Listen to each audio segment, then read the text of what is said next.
안녕하세요. 어려운 주식을 좀 더 쉽고 맛깔스럽게 분석하는 주식 셰프입니다. 주말은 잘 보내고 계시나요? 네, 이렇게 교회로 놀러 가시는 분들도 계신 것 같고, 네, 바람 쐬시는 분도 계신 것 같고, 주말에 이제 또 집에 계시는 분도 계시는 것 같은데, 항상 건강하고 이제 편안한 그런 하루하루 되시면 좋겠습니다.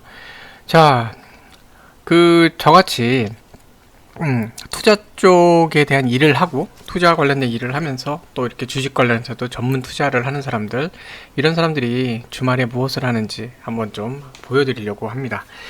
자, 주말에는 되게 밀렸던 걸 보느라고 시간을 많이 보내요. 밀린 뉴스들, 그동안 이제 주중에 스크랩 해놨던 것들, 그리고 메모해놨던 것들, 이런 거 정리를 하고 지금 근데 보여드릴 수는 없는데, 지금 제 옆에도 메모지가 엄청나게 많이 있어요. A4지 사이즈, 좀 조그만 사이즈도 있는데, 메모한 게 많아서 이거 다 정리하고, 그 다음에 그 관련된 거 찾아서 분석하고 이런 일을 합니다. 자, 그래서 그 중에 하나 이제 좀 예를 들어서 좀 말씀드리는 건데, 자, 땅에서는 자동차, 날개 펴면 비행기. 그냥 봐도 좋지 않아요? 자동차 타고 가다가 막히면 그냥 떠오르면 되나요? 다 떠오르면 또 하늘이 막히려나요? 아무튼 이제 자동차하고 비행기가 하이브리드가 되는 세상이 오는 거예요. 자, 이런 거 보면 이제 상상의 나래를 막 펼치셔야 됩니다. 옛날에 우스갯소리로 그런 말이 있었어요. 그 주식 투자할 때 종목을 잘 찾아내는 사람이 어떤 분들이냐면, SF 영화, 공상과학 소설 이런 거 좋아하시는 분들이 종목 발굴도 잘한다고, 네, 그런 농담이 있었거든요. 상상의 나래를 펼치는 겁니다. 자, 지금부터 이제 눈을 감고 한번 생각해 보세요. 자, 지금 밖에는 자동차들이 날아다니고 있어요. 날아다니고 있고 세상이 변했습니다. 자, 그럼 그 변한 세상에 과연 어떠한 기업들이 필요하고 어떤 기술이 필요할까요? 저는 딱 드는 생각이 신개념 플라잉 카, 하늘을 날았다. 딱 이거 보면서 무슨 생각이 들었냐면, 이 차는 재질이 좀 많이 달라지겠다. 하늘로 날아야 되고, 그러면서 이런 게 뭐 부러지면 안 되잖아요. 이런 것들, 그쵸? 그리고 이게 플라잉 카라니까 자동차잖아요. 그 비행기도 그런데요, 이륙보다 착륙할 때 충격이 되게 심하거든요. 그래갖고 원래 비행기가 착륙할 때 뭐죠? 최대 무게가 있어요. 그걸 넘어서면요, 남아있는 그 항공유죠, 기름, 그러니까 비행기 그 연료를 공중에 분사시킵니다. 그래서 공항마다 보면은 그걸 분사시키는 존이 있어요. 그러니까 근데 이 착륙하기 전에 아무데나 이거를 연료를 분사시키면은 피해를 볼 수 있잖아요. 민가나 뭐 농지 피해 볼 수 있기 때문에 공항 같은 데 보면 근처에 이걸 이렇게 뭐라 그러죠? 정확한 용어는 기억이 안 나는데, 남은 연료를 갖다가 버릴 수 있는 존이 있어요. 그만큼 무게를 낮춰야 되거든요. 자, 그러면 얘도 마찬가지일 거 아니에요. 뭐 전기로 하겠죠. 전기로, 뭐 기름 묻은 전기로 할 것 같은데, 어쨌든 얘가 내려올 때 그 무게나 여러 가지 볼 때 충격을 받을 수 있기 때문에, 그런 서스펜션이죠. 그런 완충 작용하는 것들, 네, 그런 것도 그렇고, 그다음에 지금보다는 더 가벼운 동체, 날라야 되니까 그런 것도 그렇고, 이게 아마 접혔다 펴졌다 뭐 그러는데, 접히고 펴질 때 요 이음새 부분에 여기에 뭐 단단한, 그러니까 새로운 형태의 그런 재질들. 그리고 이것 뭐라 그러죠? 캐노피라 그러죠. 원래 비행기에서는 이 유리나 여기가 시야도 넓어져야겠죠. 아무래도 시야가 좀 더 아래도 보여야 되잖아요. 어느 정도는, 그죠? 그런 게 넓어지면서 새로운 형태로 이렇게 바뀌는 신소재의 어떤 재질들, 태양에 대해서도 가까워지니까 그런 거 반사해낼 수 있는 거, 뭐 다양한 것들이 들어갈 거예요. 그리고 보면 프로펠러가 들어가죠. 이 프로펠러 가면 이 프로펠러 동력에 관련된 거, 그쵸? 뭐 그리고 항법 장치라 그러죠. 이제 올라가면 그게 필요할 테니까 그런 것들. 그리고 내비게이션도 땅 기준으로 돼 있잖아요. 그럼 공중으로 올라가면 공중 기준으로, 항로 기준으로 바뀌어야 되죠. 그런 것들. 자, 거기 관련된 것들이 많겠죠. 이제 그런 생각을 하는 겁니다.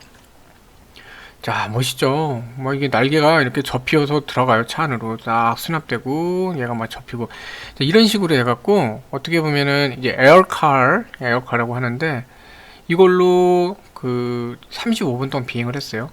시속 170km까지 했는데요. 와, 170km 날아다니면요, 서울 부산도 빨라질 거거든요. 네. 더군다나 이 변신하는데 걸리는 시간이 트랜스포머죠. 트랜스포머 하는데 2분 15초밖에 안 걸려요. 2분 15초면은 커피 한 잔 마시면서 기다리면 되죠, 뭐. 네. 그리고 2분 15초면은 제 거 이렇게 이런 영상 지금 조금 5분 넘어갔는데 네, 딱 한번 영상 이렇게 봐주시고 그럼 좋죠. 아무튼 이렇게 해서 시간당 그 최대 이제 191km까지 빠르죠. 그리고 2500m 높이에서 1000km 거리를 40시간 동안 뭐 이 정도면요 뭐 이제 개인 그거 타고서 어디 돌아다닐 것 같아요. 네, 뭐 국내에서는 밖에까지는 나가는 건 좀 그렇겠지만 자 이런 게 나옵니다. 자 이런 게 나오면은 뭘 봐야 되죠? 자 우리나라도 현대차에서 UAM 도시명 뭐 그 비행체나 이런 것도 그렇고 많이 연구를 하잖아요. 그럼 관련된 거 한번 움직이겠죠. 실제로 그 재작년 같은 경우에 2019년도인데 그때 이미 플라잉칼 현대차가 플라잉칼 그때 개발 착수한다고 하니까 그때 이미 움직였던 게 있어요. 대우 부품. 자 근데 이런 걸 잘 보셔야 되는 게 항상 주의하시는 게 그겁니다. 내가 중장기적으로 매매를 하겠다. 그러니까 가치 투자를 하겠다. 성장할 기업에 매매를 하겠다. 그러시면 정말로 관련이 있는데 그 관련 사업을 하는지 그리고 현대차다 그러면 현대차하고 정말 계약 관계에 있는 파트너십이 있는지 같이 계속 하고 있는지 지금도 하는 게 중요하잖아요. 과거에만 한 게 중요한 게 아니라 그리고 그 사업을 계속 그 R&D를 하고 있는지 이런 걸 다 보셔야 됩니다. 다 보셔야 돼요. 알고 해야죠. 모르고 하면 어떡해요. 그쵸? 자 그러면 이런 걸 딱 보면은요 이게 테마가 아닌지를 먼저 봐야 돼요. 만약에 단기 매매에 대해서 어느 정도 이제 스킬이 있으시고 경험이 있으시고 칼같이 매매 잘 하셔서 난 단기 매매 할래 그러신 분들은 이거 갖고 이거 테마 걸리겠는데 어쨌든 뭐 이게 뭐 현대차랑 관련이 있던 말든 한 번은 움직이겠네? 그럼 테마로 접근하시면 돼요. 테마로 하시는 게 꼭 나쁘다는 게 아니라 주린이 분들 가급적 하지 마세요. 테마 종목들은요 무서워요. 대응 잘 못하신 분들은 섣불리 가시면 안 돼요. 예. 그 자기 난이도에 맞게끔 하셔야 돼요. 그래서 좀 더 가치 투자 쪽이 가까우니까 그런 쪽 하시는 게 더 낫고요. 자, 이거 한번 보여드릴게요. 이거 네이버. 자, 대우부품 좀 아까 대우부품 있었죠? 그러면 딱 보는 거예요. 아, 이게 뭐지? 뭐지? 그러니까 HTS를 키지 않으셔도 이렇게 네이버 같은 걸로 충분히 하실 수 있거든요. 딱 보는 거예요. 그랬더니 요즘 뭐 이렇게 움직이네? 얘 어디 이렇게 올라갔다 내려와갖고 이렇게 가는데 요즘 한참 좀 조정받다 좀 움직이려나? 꿈틀거리려나? 근데 위에 있는 120선 부딪혀서 이걸 돌파하는 게 좀 필요한데 어쨌든 뭐 여기서 지지를 받으면 한번 올라갈 것 같고 근데 한번 치고 올라가서 빠진 거 보니까 아직은 120선 돌파가 쉽진 않겠네 뭐 이런 여러가지 그 시나리오를 얘기를 하는 거죠. 지금 여기 잘려서 안 보이는데 이거 여기다 이렇게 줄이면 되나? 네 여기 보시면 자 시가총액이 1239억 원이에요. 코스피 종목이고 대우부품 그 다음에 상장 주식수 4700만 주 뭐 꽤 많죠. 외인들 뭐 한도소진 외인들이 많이 하고 있진 않아요. 네. 자 이런 거 보고 나면 뭐죠? 그럼 이 종목이 정말 내가 투자할 만한 가치가 있느냐를 보는 겁니다. 그럼 일단은 근래 그 상황을 봐야죠. 자, 근래 매매 상황을 보면은 일단 여기 보시면 투자자별 매매 동향 이거 한번 보세요. 근래 매매 상황인데 여기서 중요한 게 뭐냐면요. 이 지금 순매매량은 매수 빼기 매도예요. 그렇기 때문에 순매매는 330이지만 사실상 거래량은 더 될 수는 있어요. 순매수가 아니라 순매매면은 제가 네이버가 어떻게 표기하는지 좀 봐야 될 것 같은데 아무튼 제일 정확한 거는 HTS에서 보면은 얘네들의 거래량이 나오겠죠. 자 근데 보면은 기관들이 뭐 이렇게만 볼 때는 거의 거래량 43만이나 되는데도 관심이 없어요. 기관이 크게 관여를 안 한다는 거죠. 그죠? 외인들도 마찬가지요. 이거 개인들끼리 치고받고 하는 거예요. 이런 거일수록 작전주 할 확률이 높죠. 그나마 외인들이 어느 정도는 하고 있는데 이 외인들은 조심하셔야 되는 게 검은머리 외인들도 외인으로 잡힙니다. 외국계 증권사 활용하고 있는 또 외국인들 또 잡혀요. 그 한국인들, 네, 한국인들도 잡히고 한국인인데 뭐 국적이 외국인 사람들 이런 분들도 있죠. 그렇기 때문에 이런 거는 진짜 이게 외인들이 기관에서 하는 건지 개인이 해서 하는 건지 좀 보셔야 돼요. 네. 근데 보면은 뭐 창구 자체 보면 개인들이 많이 쓰이는 창구들 중심으로 돼 있죠. 그러니까 개인들 중심으로 간다는 거거든요. 근데 이 외인들의 보세요. 이 보면은 자, 과거로 좀 갈게요. 자, 이렇게. 과거예요, 과거. 자, 뭘 보셔야 되냐면요. 한도소진율인데, 보유율. 그러니까 한도소진율이 아니라 여기서 보유율이에요. 보유율이 이렇게 낮게 있었거든요. 0.6, 0.몇 이렇게 있는데, 보시면, 0.5 이렇게 좀 있는데 최근으로 이제 오는 겁니다. 다시 최근으로 오는데 저 정도 선에 있었던 게 갑자기 이때부터 5월 말부터 늘고 있어요. 이때부터 하더니 1%가 넘어가고 있어요. 그러더니 1.73까지. 얘들이 뭔가 지금 한 2,550원, 2,500원 그 부근부터 뭔가를 야금야금 조금씩 사들이고 있다는 거죠. 2,500원 부근부터. 네. 여기에요, 여기. 한 요 정도 부근부터 뭔가를 지금 얘들이 사들이고 있어요. 이게 한번 시세가 이렇게 풍 터진 다음에 꺾이면, 거래량이 여기서 터졌잖아요. 꺾이면 이게 내려와야 되는데 이때 올라간 만큼의 거래량이 아직 안 터졌죠. 지금 터진 게 없어요. 이날 하루 그냥 손바퀴만 이제 단타죠, 단타. 이 차트 보세요. 거기 뭐 여기까지 올라갔다가 뚝 떨어졌어. 이게 여기까지 올라갔다가 거의 3,000원 정도까지 올라갔다가 최고가가 최고가 따로 안 나오나? 네, 최고가 2,975원, 거의 3,000원까지 갔다가 여기까지 떨어졌어요. 뚝 떨어졌어. 그러니까 여기서 단타 치고 나갔는데, 그러면 이게 한 번 더 빠지려면은 여기서 거래량이 터져야 되는데, 오히려 보시면 20선 지지를 받으면서 버텨내는 모습이 좀 나오고, 오늘 깨졌어요. 깨졌어. 이날 깨졌는데 60선 올라오는 거 기다리는 건지 한번 볼 필요는 있어요. 근데 외인들은 어쨌든 조금씩 늘리고 있다는 거. 자, 그러면 차트만 보고 갈 거냐? 그래서는 또 안 되죠. 종목 분석을 하셔야 됩니다. 뭐 공매도량 이거 수급이니까 뭐 나중에 보시면 되고요. 영업을 봤더니 뭐 그닥 그렇게 영업이 좋지는 않아요. 뭐 마이너스 나고, 제일 중요한 게 단기순이익, 실제 버는 건데 단기순이익에 적자폭이 늘고 있고, 뭐 올해는 흑자 전환을 좀 했네요. 흑자 전환을 했어요. 이런 건 뭐 중요하죠. 자, 자본이 늘고 있는데 부채도 늘고 있고, 그쵸? 자본은 계속 늘고 있는데 또 부채가 계속 늘고 있어요. 뭔가 돈이 나가는 게 많다는 거죠. 부채가 많아지면요, 현금 활동에 있어서 이자 비용이 많이 나가요. 그러니까 대출 생각하시면 돼요. 대출 많이 받으시면 대출 이자 많이 내야 되죠. 그러니까 부채가 늘어나면 그만큼 이자 비용이 늘기 때문에 좀 안 좋은데, 어떤 자본에 대한 투자죠. 카페x 같은 경우에도 늘고 있어요. 그러니까 뭔가 투자를 많이 하는 것 같긴 한데, 이거 보세요. 이자 발생 부채가 늘잖아요. 이게 되면 이자가 이제 늘어난다고요. 부채 비율이 100%가 넘어가기 때문에 자본보다 부채가 많다는 거고, 자본 유보율은 별로, 재무 상태가 솔직히 좋지는 않거든요. 그런데 이제 다행인 거는 단기간으로 볼 때 어쨌든 흑자 전환을 했다. 전에 이제 여러 종목도 있었잖아요. H&M도 그렇고, 흑자 전환할 때는 제가 주시에서 보라 그러셨잖아요. 말씀드린 적 있잖아요. 흑자 전환될 때는요, 정말 잘 보셔야 돼요. 만년 이렇게 적자를 하다가 흑자할 때는요, 투자했던 게 이제 효과가 나오거나, 아니면 뭔가 어려웠던 부분이 이제 해결이 되고 가거나, 그런 것들이 있거든요. 그게 지속적으로 간다 그러면 이제 이 회사는 매출이 늘어나는 걸로 가고, 이때의 기저 효과로 인해서 더 잘 올라갈 수 있는 게 생기거든요. 잘 봐야 돼요. 그래서 그러면 뭐죠? 뭔 일이 있나? 공시를 봐야죠. 공시. 근데 뭐 작년 거 뭐 이렇게 있고, 뭐 특별한 내용이 없죠? 네, 특별한 내용이 없네요. 뭐 그닥 뭐 뭐 특별하게 하는 게 없어요. 자, 이건 뭐냐면 그냥 그런 거죠. 기관도 관심 없고, 외인들은 좀 사모으고 있고, 네. 그리고 과거에 대우부품이 현대차 관련해서 한번 움직인 적이 있는데, 자, 얘 같은 경우는 근데 뭐냐면 수소차 쪽이에요, 사실은. 근데 할 게 없으니까 이것저것 뭐 부품이 결국 그 부품 아닐까 하고 갖다 붙인 거거든요. 네. 한마디로 관련이 없는 데죠. 관련이 없는 데다가 지금 기관들도 관심이 없고, 그냥 아마 외인들이 조금 사고 있는데, 뭐 재무 상태도 좋지 않고, 이런 애들은 뭐죠? 사실은요, 이런 애들은 걸러내야 되는 겁니다. 자, 근데 최근에 또 이제 현대차 에어택시 사업 뭐 이런 얘기 나오고, 현대차 그룹이 또 우버하고 같이 협력해서 그 뭐냐, 비행 택시라 그러네, 에어택시 이런 것도 하겠다 그러고 여러 가지 얘기가 나오고 있는데, 지금 현대차 같은 경우에 뭐 에어택시 사업 협력을 계속 약속하고 있죠. 그러면서 무슨 얘기가 나오냐면요, 이런 얘기 나오잖아요.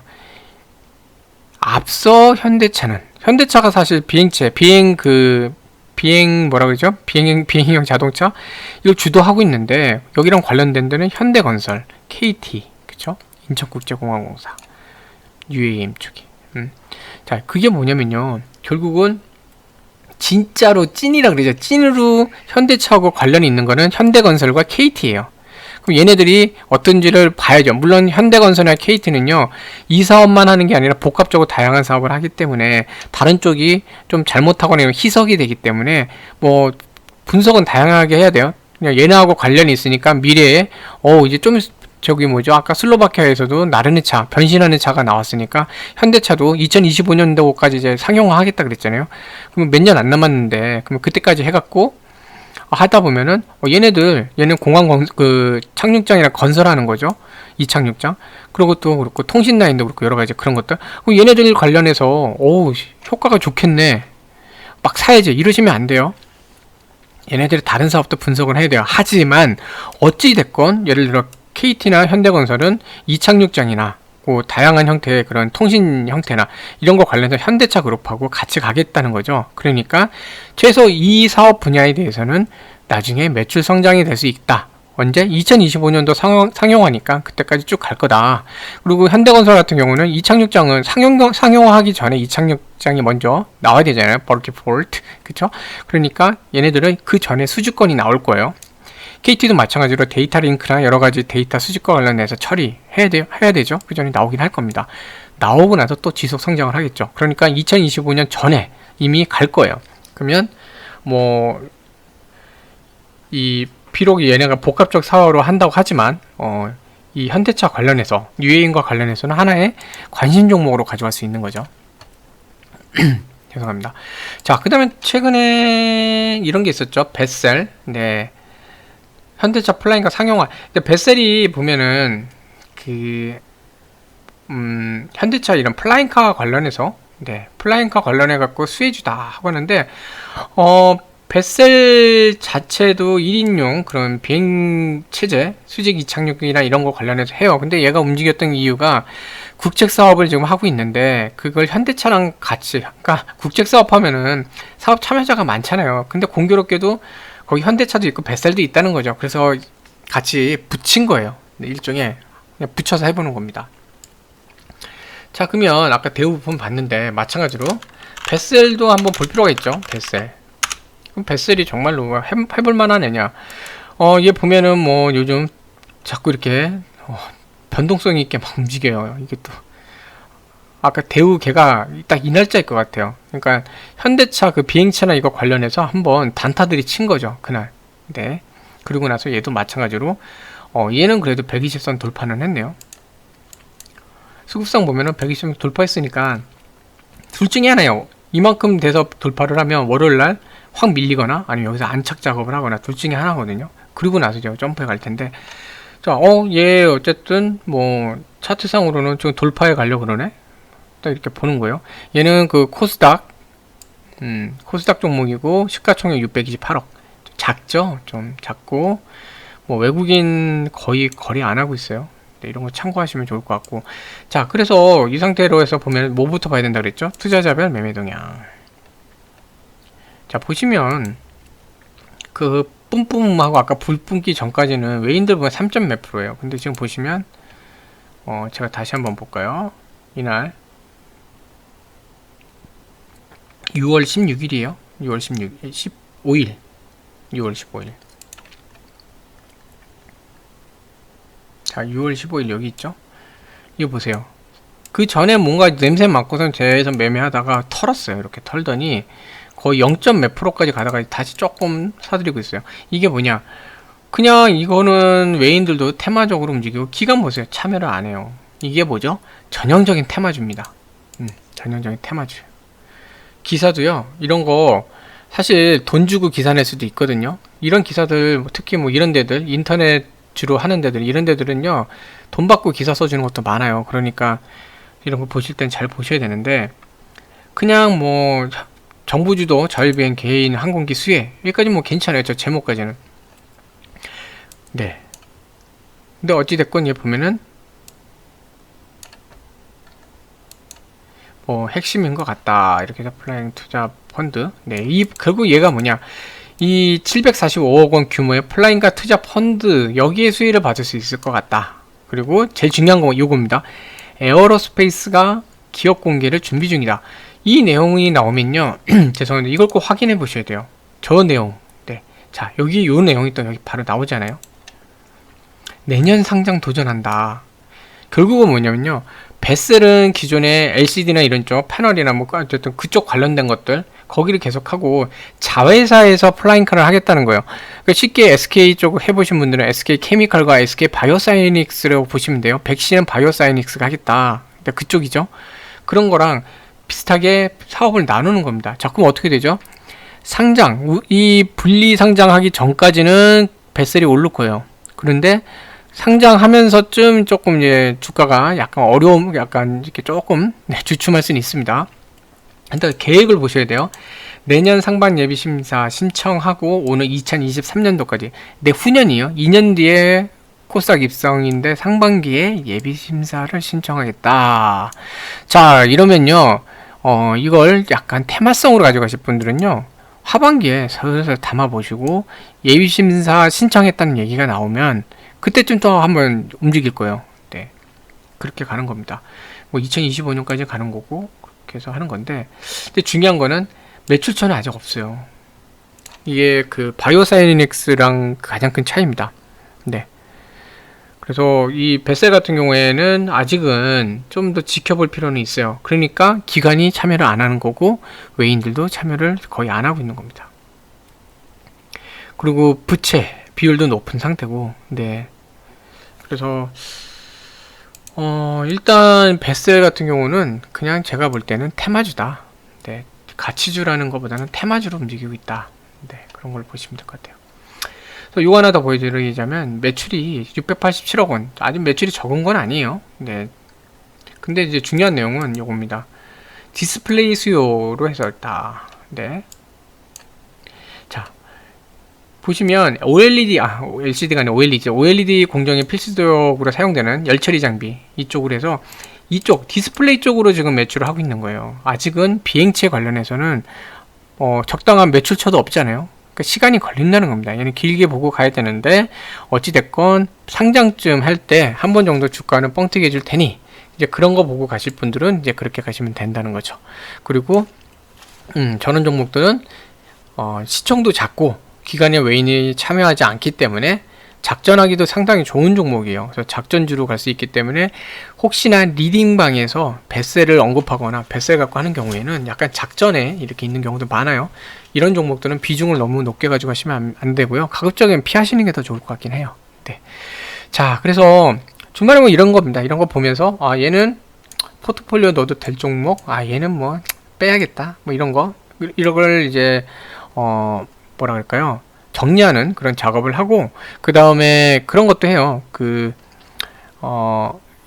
새로운 개념들 나오잖아요. 예를 들어서 뭐 플라잉카, 예전에 플라잉카 나왔다고 하면 플라잉카 관련된 시장 같은 것도 조사해보고, 국내외 시장들 그리고 쭉 조사해보고, 해외 그 프레스, 그러니까 해외 뉴스나 해외 것도 많이 보셔야 돼요. 좀 영어로 돼 있긴 하지만 해외 시장도 보셔야 되니까 그건 또 공부를 하시면 좋고요.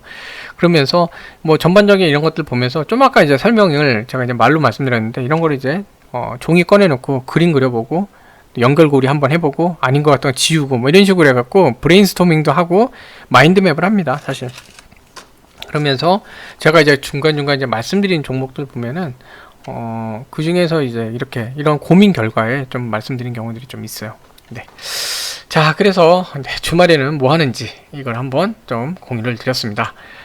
편안한 주말 되시고요. 종목 분석하실 때 항상 최소한 제가 했던 부분, 재무, 그러니까 투자자별 매매 동향, 재무, 그 다음에 공시 내용, 이거는 최소한 꼭 확인을 하셔야 돼요. 네. 그러면 좋겠습니다. 그리고 뭐 이런 종목 토론실 이런 건 하지 마세요. 이런 뭐 보셔서 뭐 하나요? 네, 저런 거 해봐야 뭐 심리적으로 서로 안 좋아요. 네. 자, 그래서 이렇게 말씀드렸습니다. 시청해주셔서 감사합니다. 편안한 주말 되세요.